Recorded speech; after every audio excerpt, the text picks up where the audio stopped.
हाय मित्रांनो, आईसाहेबांनी बनवलेल्या आहेत ह्या शेवया आणि घरी बनवलेल्या शेवया मार्केटमधल्या शेवयापेक्षा वेगळी चव असते, नैसर्गिक चव असते आणि सगळ्यांनाच आवडणाऱ्या अशा ह्या शेवया आपल्या आईने बनवलेल्या आहेत.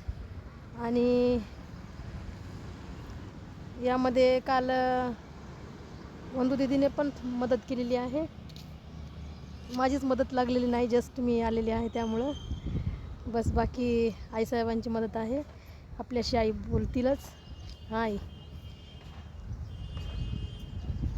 छान असे गहू भिजू घालायचे रात्रीला, छान भिजू घालायचे, रात्रीला भिजू घालून ठेवायचे आणि मस्त त्याला कच्च्या कपड्यामध्ये बांधून ठेवायच्या, काटनच्या वल्या कपड्यात बांधून ठेवायच्या आणि ते गहू बांधून ठेवायचे रात्रभर.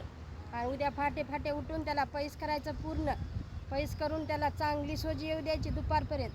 दुपारी सोजी आली की त्याला घरी दळायचं. घरी जाते नसेल तर छोटी चक्की असते त्याच्यावर दळून आणायची. मग ती सोजी दळून आणली की मस्त त्याला चाळायचं मोठ्या मोठ्या चाळणीनं. नंतरच्या दुसऱ्या चाळणीनं सोजीच्या चाळायचं. मग ती सोजी उन्हाला ठेवायची आणि त्या सोजीतला रवा निघालेला पाकडून टाकायचा. नसल पाकडून टाकायचा असेल तर ते बाजूला ठेवायचा, आपलं त्याचा शिरा करून खायचा. आणि छान अशी सोजी उन्हाला वाळली की मग ते दळून आणायची. गिरणीहून करून आणा किंवा आपल्या घरी बनवा. अशा सुंदर आणि चविष्ट शेवया मस्त मी बनवलेल्या आहेत आणि सर्वांना अशा आवडतील अशाच आहेत. आणि कोणी बी घरी करू शकता, पाहू शकता. मस्त याच्या संग चांगलं सायचं आणि तूप आणि गूळ हे जर सगळं मिक्स करून खाल्ल्या तर खूपच आवडतील आईच्या हातच्या शेवया. धन्यवाद आई.